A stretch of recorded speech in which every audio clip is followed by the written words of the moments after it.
ताज्या बातम्यांसाठी ABP माझाला subscribe करा आणि बेल आयकॉन प्रेस करा। इंडियन मेडिकल असोसिएशन अर्थात IMAनं आज देशव्यापी संप पुकारलाय।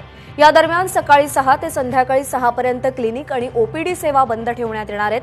अत्यावश्यक सेवांना या बंदमधून वगळण्यात आलंय।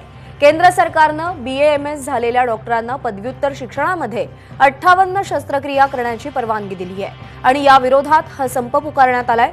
महाराष्ट्रातल्या IMAशी संलग्नित 45,000 डॉक्टर्स या संपामध्ये सहभागी होणार आहेत। देशभरातील जवळपास 1,10,000 डॉक्टर्स आज OPD बंद ठेवणार आहेत। महाराष्ट्रामध्ये MBBSचं शिक्षण घेणार 36 सरकारी आणि खासगी महाविद्यालयातील 15,000 डॉक्टर्स सुद्धा या संपामध्ये सहभागी होणार आहेत।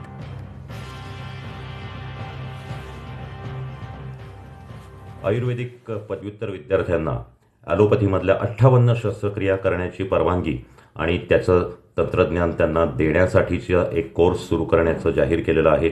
या निवेदनाविरुद्ध इंडियन मेडिकल असोसिएशनचा हा राष्ट्रीय स्वरूपाचा बंद आहे।